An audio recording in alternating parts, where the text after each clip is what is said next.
زموږ ویډیو در سره لایک کړئ او سحر میډیا چینل در سره سبسکرایب کړئ. مننه. پښتانه ډیر مینه ناکه خلک دي.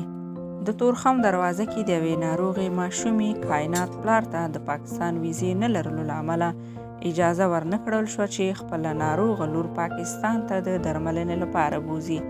هغه ډیر مایوسه او خواشینی شو ځکه یو خوا د لور سخته ناروغي، بله خوا د ویزې نشتون سړی مایوسه کوي.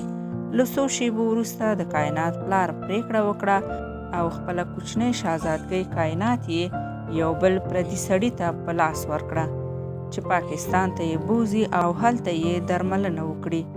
هغه بیګانه سړي ته وویل که لور مې ښه شوه خو په یوه طریقه یې بیرته راکړه او که مړه شوه نو پاکستان کې یې خاورو ته وسپاره.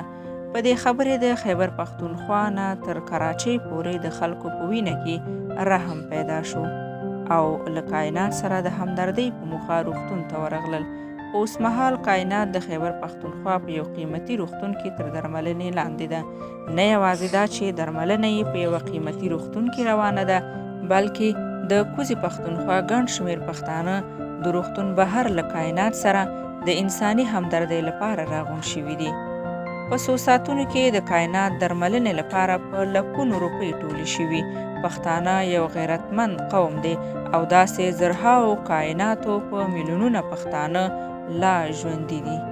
دا مطلب دومره ډیر شریک کړي چې د دواړو خواو پښتانه خبر او پوه شي چې د لر او بر پښتانه دواړه د یو بل په درد او غم شریک دي.